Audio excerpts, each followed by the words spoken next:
ہم تو اب گناہ کے عادی ہو گئے، اذانیں ہوتی ہیں ہم انسنی کر دیتے ہیں، ہمیں ذرہ برابر بھی دین کا شوق نہیں، نماز کا شوق نہیں۔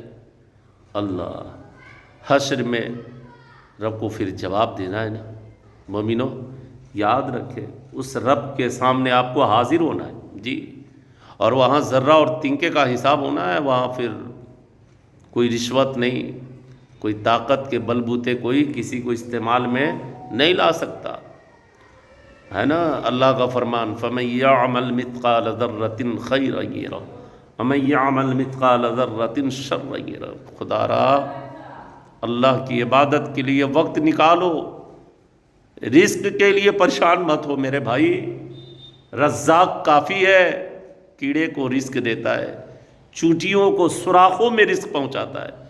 آپ تو صاحب ایمان ہونا، اللہ کے نیک بندے ہونا، محبوب کائنات کی امت میں ہونا، تو پھر آپ کو نماز پڑھنا ہے، آپ کو پاک رہنا ہے، آپ کو حلال رزق تلاش کرنا ہے نا۔ اس کو اللہ خیر کرے، ہم دنیا کے رنگین فضا میں گم ہو گئے، رنگین ماحول میں گم ہو گئے، اللہ حفاظت فرمائے، بہک گئے، راستے سے ہٹ گئے، آ جائیں، رب کا دربار عام ہے، توبہ کا دروازہ کھلا ہے، ابھی توبہ کر لے جھٹ، رب کی بارگاہ میں سجدے پیش کریں، روئیں گڑ گڑائیں۔